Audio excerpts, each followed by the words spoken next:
नेहमी तुम्हाला सर्व स्पर्धा परीक्षेला विचारला जाणारा प्रश्न आहे.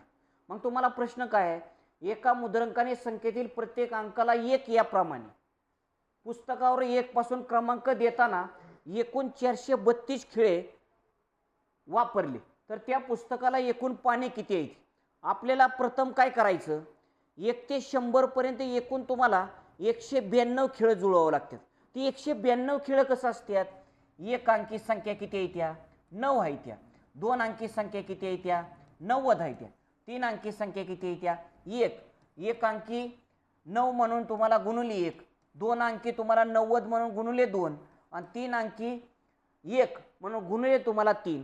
यांचा जर समजा गुणाकार केला 9 या ठिकाणी 180 आणि या ठिकाणी तुम्हाला 3 यांची बेरीज केली 192.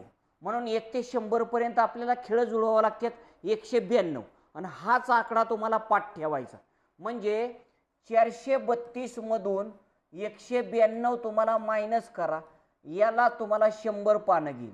म्हणून तुम्हाला 2 मधून 2 गेलं तुम्हाला 0, 13 मधून या ठिकाणी 3 राहिलं, 13तून तुम्हाला 9 गेलं या ठिकाणी 4 आणि 3 मधून 1 गेलं 2. आता 100च्या पुढे संख्या आपल्याला 3 अंकी आहे त्या, म्हणून भागिले 3 करा, याने भाग तुम्हाला 8चा आणि इथं 0 म्हणजे हे 80 आणि पहिलं 100. म्हणजे तुम्हाला त्या पुस्तकाला पानं एकूण टोटल असतील 180.